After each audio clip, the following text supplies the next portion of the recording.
সর্বপ্রথমে ঠাকুর মা স্বামীজির চরণ কমলে আগুনি লুণ্ঠিত প্রণাম। ঠাকুর শ্রী রামকৃষ্ণদেব, মা শারদামণি এবং স্বামীজি যেখানে বিরাজ করছেন সেই স্থান আমাদের কাছে তীর্থস্থান। আর এই তীর্থে আমরা মায়ের ভক্ত সন্তানরা ক্ষেত্র অর্থাৎ এই সশরীরে কায় মনোবাক্যে উপস্থিত যখন, তখন এই স্থান তো তীর্থক্ষেত্র। উপস্থিত সকল মহারাজগণকে আমার ভক্তিপূর্ণ সশ্রদ্ধ প্রণাম। স্বর্ণমুখী উপবিষ্ট মায়ের সকল ভক্ত সন্তানদের জানাই আমার আন্তরিক অভিনন্দন ও শ্রদ্ধা। আজ মা শারদামণি 173তম পূর্ণ আবির্ভাব তিথি। আমরা আজ নতমস্তকে যেমন করে শান্তি বাড়িনি, সেই রকমভাবে বিশ্বজননী মায়ের অমৃত কথারূপ অমৃত পান করব, শ্রবণ করব এবং মস্তকে ও হৃদয়ে ধারণ করার চেষ্টা করব। প্রণাম। ওম জননী শারদাং দেবী রামকৃষ্ণ জগদ্গুরু পাদ পদ্মে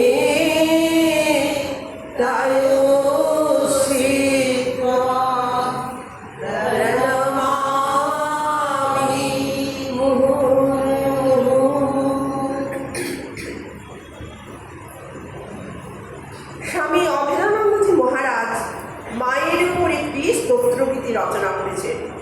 তার ইচ্ছা মাকে সেটি শোনাবেন। মায়ের কাছে সেই অভিপ্রায় ব্যক্ত করলেন তিনি। মা চমকে উঠে বললেন, কি স্তোত্র? কার স্তোত্র? মা, আপনার স্তোত্রগীতি। বাবা, আমার আবার কি স্তোত্র? সন্তানের আকুল আগ্রহে মা সম্মতি দিলেন।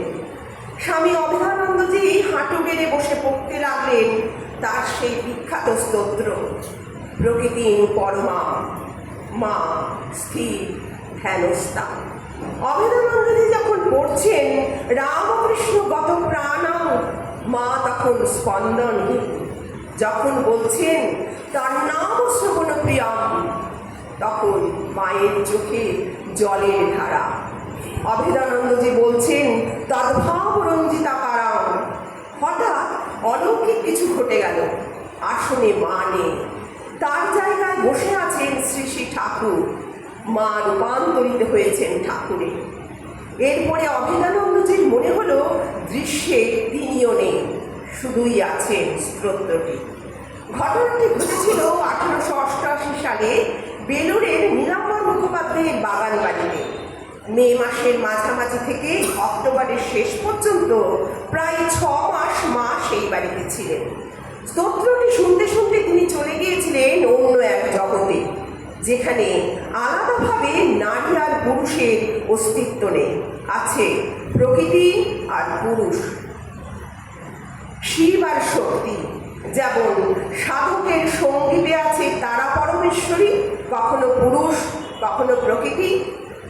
মা রূপান্তরিত হয়ে গেলেন ঠাকুর, আর ঠাকুর হয়ে গেলেন মা। সেই আবেশ মিলিয়ে গেল।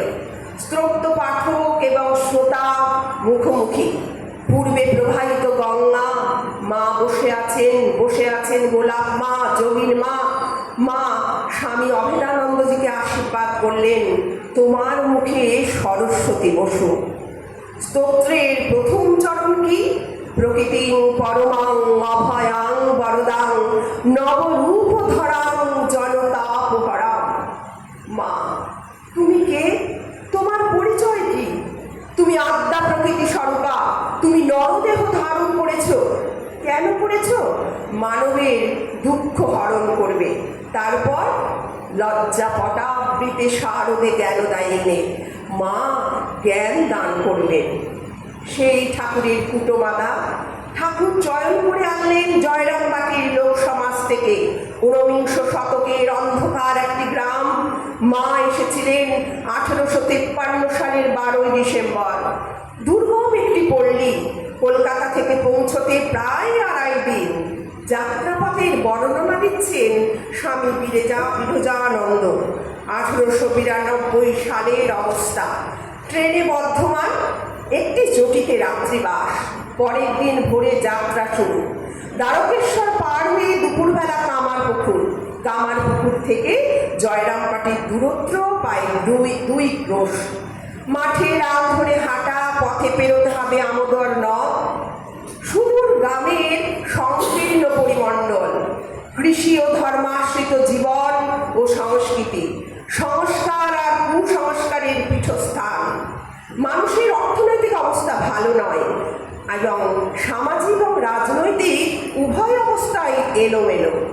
মশার উপদ্রব, ম্যালেরিয়া, পরিশ্রুত পানীয় জলের অভাব, শিক্ষা ব্যবস্থা নেই বললেই চলে। শুধু টোল আর পাঠশালা, মেয়েদের লেখাপড়ার সুযোগ নেই। চারিদিকে পুরুষের তর্জন আর গর্জন, রমণীকুলের কণ্ঠস্বর শোনা যায় না। সেই সময়ে সমাজের নারীর মর্যাদা কি ছিল? কিছুই নয়, পর্দানসীনা, সংসারের জোয়ার টানা আর সন্তান ধারণ করা, এই ছিল নারীর ভূমিকা। ঠাকুর শ্রীরামকৃষ্ণের মতন কাম কাঞ্চনজয়ী অবতার পুরুষ একটিমাত্র কারণেই বিবাহ করেছিলেন। সেই কারণটি হলো আগামীকালকে নারীর মর্যাদা সম্পর্কে সচেতন করা।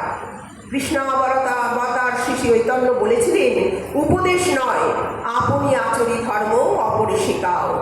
ঠাকুর সেই কাজটি করেছিলেন। শ্রী শ্রী মাকে ঠাকুর বিবাহ করেছিলেন বিদ্যার সংসার কাকে বলে দেখাবার জন্য। ঠাকুরের বিবাহের বর্ণনা ও ব্যাখ্যা অতি সুন্দর এবং চমৎকার। জালিয়া 27 কাটি বিবাহের কালে, ঘুরে যাবে বরে ঘোরে রমণী সকলে। জ্বালা কাঠি লাগিয়া কি হইল শুনো কথা, পুড়ে গেল শ্রীপ্রভুর মাঙ্গলিক সুতা। হরিদ্রা মাখানো সুতা ছিল বাঁধা হাতে, অপূর্ব প্রভুর খেলা দেখিতে শুনিতে। চিরশক্তি আপনার করিয়া গ্রহণ, ছলে পুরাইয়া দিলা অবিদ্যা বন্ধন। পুড়ে গেল মঙ্গলসূত্র, ভীষণ অমঙ্গল। ঠাকুর বললেন, ছিঁড়ে গেল অবিদ্যার বন্ধন। ঘটনার তাৎপর্য এই যে শ্রীরামকৃষ্ণের সঙ্গে সারদা দেবীর বিবাহ বৈরাগ্যের আগুনে পরিশুদ্ধ, তপস্যার তেজধারায় পরিশ্রুত। লৌকিক বিবাহ সম্বন্ধের ভোগ ও বাসনার লেশমাত্র তাতে নেই। এই বিবাহ শুধু পৃথিবীতে একটি চূড়ান্ত আদর্শ স্থাপন করবার উদ্দেশ্যে অনুষ্ঠিত। পৌরাণিক কাহিনীর তপস্বিনী পার্বতী যে এবার শারদা দেবীর শরীরে আশ্রয় করেছিলেন, তার ইঙ্গিত রামকৃষ্ণ স্বয়ং দিয়েছেন। ঠাকুরের সঙ্গে গদাধর চট্টোপাধ্যায়ের অর্থাৎ শারদামণির বিবাহ একটি অদ্ভুত ব্যাপার। তার কারণ হচ্ছে, গদাধর যিনি পরে শ্রীরামকৃষ্ণদেব, সেই গদাধর যখন তার দাদাকে বললেন, তুমি কোথায় পাত্রী অনুসন্ধান করতে যাচ্ছ?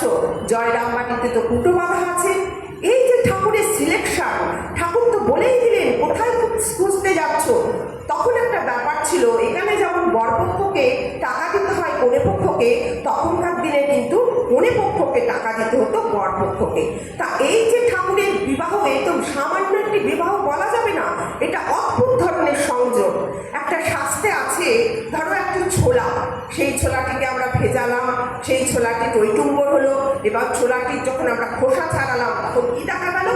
এইদিকে একটা কোষ, এইদিকে একটা কোষ। শাস্ত্রে বলা হচ্ছে এটা অর্ধবিদল, এদিকে একটি বিদল, ওদিকে একটি বিদল। সেই বিদল দুটি যখন একত্রিত করা হয় তখন একটি ছোলা। অর্থাৎ আমাদের শাস্ত্র বলে, ধর্ম বলো, শাস্ত্র বলো, স্বামী স্ত্রীর সম্পর্ক কিন্তু এইরকম। স্বামী স্ত্রীর মিলনে সম্পূর্ণ একটি অস্তিত্ব তৈরি হয়, তবেই সেটি পূর্ণ। যেমন দুটো কোষকে, ছোলাকে একত্রিত করে একটি ছোলা সম্পূর্ণ হয় বলতে পারি, সেই জন্যে এইটাকে পূর্ণ বলা হচ্ছে। এই যে শাস্ত্রের নিয়ম হচ্ছে, বিবাহ না করলে ধর্মের অধিকার পাওয়া যায় না। ঠাকুরকে গিরিশচন্দ্র ঘোষ প্রশ্ন করেছিলেন, আপনি তো সাধু, আপনার সাধন ভোজন করবেন আপনি, আপনার বিবাহ করলেন কেন আপনি? আপনি তো বলছেন কলির মায়া কাম কাঞ্চন, তবে আপনি কেন বিবাহ করলেন? ঠাকুর হাসতে হাসতে বলেছিলেন, তোমাদের জন্য। আদর্শ সংসার কি করে করিতে হয় তা তো তোমাদের দেখিয়ে যেতে হবে হাতে নাতে করে। তাহলে কি দাঁড়ালো না, বিদ্যার সংসার কাকে বলে? ঈশ্বর লাভের পর যে সংসার তাকে বলে বিদ্যার সংসার। কাম কাঞ্চন তাকে নেই, কি আছে না কেবল ভক্তি, ভগবান আর ভক্ত। কত যত্নে সারদাকে তৈরি করলেন তিনি। আর মা, তিনি সমর্পণ, তিনি প্রেম, তিনি সেবা, তিনি সহিষ্ণুতা, তিনি উদারতা, তিনি প্রসারতা, কালাতীত কালজয়ী কালী। এখানে একটি উদাহরণ আমরা যদি নিই, অগ্নি তেজময়ী, কিন্তু তার একটি আধার চাই। যেমন আমরা দ্বীপের একটা উপমা দিতে পারি, দ্বীপ আছে, তার একটি সলতে তেল, কিন্তু একটি স্ফুলিঙ্গ। দ্বীপের এই হলো আধার, তবেই না দ্বীপ শিখা, তবেই না দ্বীপ জ্বলবে। রামকৃষ্ণ রূপী শিখার দীপাদার হলেন মা সারদা। কেন না, আমি তোমাতে জ্যোতির্ময় হব। আর শ্রী মাকে না পেলে ঠাকুর সম্পূর্ণ হতেন না। পুরুষ শক্তিতে আশ্রয় করবে, হরের পাশে গৌরী, রাধার পাশে কৃষ্ণ। শ্রী মা তিনিও দেখিয়ে দিলেন আদর্শ নারী, আদর্শ স্ত্রীর স্বরূপকে। তুমি আমার কে? এই প্রশ্ন যখন ঠাকুরকে মা করেছিলেন, মাকে যখন ঠাকুর করেছিলেন, সেই প্রশ্নে মা বললেন, আমি তোমার জীবন সঙ্গিনী তো বটেই, কিন্তু তোমার জীবনে ধর্মের সাধন ছাড়া তো কিছুই নেই। তাই আমি তোমার ধর্ম সঙ্গিনী, সহধর্মিনী, তোমার সাধন পথের সহায় না। আমার কোনো কামনা বাসনা নেই, ও দুটো আমি ফেলে এসেছি। তুমি আমাকে লালন করবে, সংরক্ষণ করবে, পরিমার্জনা করবে, সংস্কার করবে, চর্চা করবে। আমি তৈরি সৈনিক। যে যুদ্ধের তুমি ফিল্ড মার্শাল, আমি সেই যুদ্ধের শিবির। দিনান্তে শান্ত সমারঙ্গন থেকে ফিরবে ক্লান্ত সৈনিকের দল আমার আশ্রয়ে। আমি কিছু নিতে আসিনি ঠাকুর, আমি দিতেই এসেছি। তুলসীদাসদের একটি দোহা আছে, সব ছোড়ে সব পাওয়ে, অর্থাৎ সব ছোড়বো সব পেয়ে যাবে। অর্থাৎ মা সব ছেড়ে দিলেন, এমনকি তার দেহবোধ ধীরে ধীরে সব পেয়ে গেলেন। ঠাকুরকে অন্যদের সমস্ত কিছু সংস্কার করে নিতে হয়েছিল। স্বামীজির অহংকারকে মারতে হয়েছিল, শ্রীমনোধিত জ্ঞানকে ছাঁটতে হয়েছিল, কেশবচন্দ্রের ভক্তির প্রতিষ্ঠা করতে হয়েছিল, বিজয় কৃষ্ণকে সাধু চেনাতে হয়েছিল, রাসমণিকে বিষয়মুক্ত করতে হয়েছিল, মথুরা মোহনকে স্বরূপ দেখাতে হয়েছিল। মা সারদাকে কিচ্ছু করতে হয়নি, কারণ কাম এমটি, অর্থাৎ শূন্য হয়ে এসো। এখানে একটি গল্প বলবো। একটি জৈন সন্ন্যাসীর কাছে এক মেজর জেনারেল এসেছেন, ফুল ইউনিফর্মে, কাঁধে বুকে যাবতীয় ক্ষমতার পদক সাঁটা, কোমরে চওড়া বেল্ট, হাতে হাতে তরোয়াল ঝুলছে, প্রভুত্বের প্রতীক। উদ্ধত ভাবভঙ্গি গটগট করে ঢুকলেন। সামনেই বসে আছেন জৈন ধর্মগুরু, শান্ত, শিষ্ট, সৌম্য। জেনারেল কোমরবন্ধনী থেকে তরোয়াল খুলে ফটাস করে টেবিলে রাখলেন, আসন টেনে পায়ের উপর পার করে বসলেন। বললেন, মানুষকে শুনলাম আপনি খুব জ্ঞান দিচ্ছেন, সেই জ্ঞানে কাজও হচ্ছে। শুনি কি জ্ঞান? আমাকে একটু কিছু দেন তো, পরীক্ষা করে দেখি। সন্ন্যাসীর ঠোঁটের কোণে খেলে গেল স্মিত হাসি। বললেন, দূর থেকে এসেছেন, পরিশ্রান্ত আপনি, আগে পেয়ালা চা খান। বেশ, মন্দ প্রস্তাব নয়, চা চলতে পারে। সন্ন্যাসী চা নিয়ে এলেন। ডান হাতে চা ভর্তি একটি পেয়ালা আর বাঁ হাতে একটি টিপট। ভর্তি পেয়ালাটি জেনারেলের সামনে টেবিলে রাখলেন। তারপর টিপট থেকে সেই ভরা পেয়ালায় চা ঢালছেন। পেয়ালা উঠছে, চা পড়ল ডিশে, ডিশ থেকে টেবিলে, টেবিল থেকে মেঝেতে। জেনারেল উঠে দাঁড়ালেন, ব্যঙ্গের সুরে বললেন, বুঝেছি। আপনি আমাকে কি শিক্ষা দেবেন, কি জ্ঞান দেবেন? আপনার তো সামান্য এই জ্ঞানটুকুই নেই যে ভরা কাপে চা ঢালা যায় না, ঢাললে উপচে পড়ে যায়। সন্ন্যাসী হাসতে হাসতে বললেন, ঠিক করেছেন, আমি এটাই আপনি বুঝেছেন। আমি এখন বলছি, প্লিজ কাম এমটি। অহংকারে টইটুম্বর হয়ে এলে আমি আপনার পাত্রে যা ঢালবো সব উপচে পড়বে। খালি পাত্র নিয়ে আসুন, প্লিজ কাম এমটি। মা ঠাকুরের কাছে এলেন শূন্য আধার নিয়ে। তিনি এলেন না ঠাকুর তাকে আনলেন, সংশয় আছে। ঠাকুর বললেন, কোথায় খুঁজতে যাচ্ছ? সেই জন্যই ঠাকুর বললেন, ও তো জয়রামবাটিতে আছে, কুটো বাঁধা হয়ে। ঠাকুর নিজের ব্যবস্থা নিজেই করে রেখেছিলেন। সারদা সরস্বতী দিব্য দৃষ্টিতে দেখেছিলেন তিনি আধারটি কেমন ধারণ করতে পারবে। ঠাকুর তো সব সাজিয়েই রেখেছিলেন। অখণ্ডের ঘর থেকে নরেনকে নামালেন, মথুরকে করলেন রসদ্দার, রাখাল হলেন মানসপুত্র, সাধন গুরুরাও নির্বাচিত ছিলেন, পীঠস্থান রচনা করবেন রাসমণি। আর সারদা সহধর্মী, তাকে তৈরি করবেন, পূর্ণ করবেন, রামকৃষ্ণ জননী করবেন। মন্দিরের মা চন্দ্রমণি মা আর সারদা এক হবে, তাকে পুজো করবেন, সব সমর্পণ করবেন। এমনকি জপের মালাটিও তিনি হবেন ফলহারিণী, জগৎ জননী, নির্বিচারী সকলের মা, রামকৃষ্ণ পরিবারের জননী। ঠাকুর মাকে বলেছিলেন, শত সহস্র সন্তান লক্ষ কণ্ঠে তোমাকে মা বলে ডাকবে, আমি আগে যাব, তুমি পরে আসবে। জীবনের অন্ধকারে পোকার মতন যারা কিলবিল করছে তাদের বড় কষ্ট গো, তুমি তাদের একটু দেখো। আমি যেমন পড়ে গেলুম, থেকে থেকে ভাব সমাধিতে লীন হলুম, কীর্তনানন্দে কেশবাদীর সঙ্গে মাতোয়ারা হলুম, তুমি তেমনি তোমার নীরব নিভৃত জীবনের মধুর মহিমায় হিত করবে, মোহিত করবে। যারা আমার কাছে আসতে সাহস পায়নি তারা দুঃসাহসেও তোমার কাছে যাবে।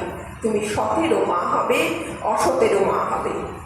আর স্বয়ং জগৎগুরু শ্রীরামকৃষ্ণের নিষ্ঠাবতী অনুগামিনী শ্রীরামকৃষ্ণ গত প্রাণা জননী সারদা ঠাকুর সম্পর্কে কি বলছেন? ঠাকুর আপনার কে? জনৈক ভক্ত শ্রী শ্রী মাকে যখন এই প্রশ্ন করছেন, মা বলেছিলেন, তিনি আমার পিতা, মাতা, স্বামী, সব। পিতা, মাতা, স্বামীর বর্ণনা চলে, কিন্তু সবের বর্ণনা চলে না। সব হইল ইষ্টের নৈবেদ্যিক লক্ষণা। সীমা যখন অসীমে হারায়া যায় তখনই সবের উপলব্ধি। তার সমাধান সূত্র স্বামী অভেদানন্দজি ওই স্তোত্রে দিয়েছিলেন, উল্লেখ করেছিলেন, তন্নাম শ্রবণ প্রিয়াম তদ্ভাব রঞ্জিতাকারাম। শ্রীরামকৃষ্ণের নাম শ্রবণেই তো আনন্দ, শ্রীরামকৃষ্ণ কারাকারী হয়ে যাওয়াও তার জীবনের প্রাণরস। এই তার মায়ের প্রাণ, মন, দেহ সব রামকৃষ্ণময় হয়ে আছে। সংসারের জলধিযুক্ত দুঃখ রাশি এই আনন্দের কাছে তুচ্ছ। মাকে দুঃখ জ্বালা যন্ত্রণা স্পর্শ করবে কি করে? তিনি তো রামকৃষ্ণ রঞ্জিতাকারা হয়েই থাকেন সর্বদা। ঠাকুরের সারদা সরস্বতী, স্বামী বিবেকানন্দ যাকে বলেছেন জ্যান্ত দুর্গা, আর বিদেশি সিস্টার নিবেদিতা। এই মাটিকে দেখে বিস্ময়ে হতবাক। বললেন, শ্রীরামকৃষ্ণের কর্মশালা থেকে নির্গত বিশ্বের প্রথম আদর্শ আধুনিকা। সাধারণ দৃষ্টিতে শ্রী মায়ের জীবনের রূপরেখা, তিনি এক গ্রাম্য গৃহবধূ, কেতাবী শিক্ষায় শিক্ষিত নন, আজীবন দারিদ্র্যের সঙ্গে লড়াই করেছেন, স্বামী সেবা, সংসারে রান্না বান্না, ঘরের কাছে ব্যাপৃত থেকেছেন। এই অতি সরল অনাড়ম্বর নিভৃত এক জীবন কিভাবে আজকের সর্বাত্মে স্বাধীন, শিক্ষিতা এবং মুক্তমনা নারীর প্রেরণার উৎস হয়ে উঠতে পারে তা আধুনিকা দৃষ্টির আতস কাছেই স্পষ্ট হয়ে উঠতে পারে।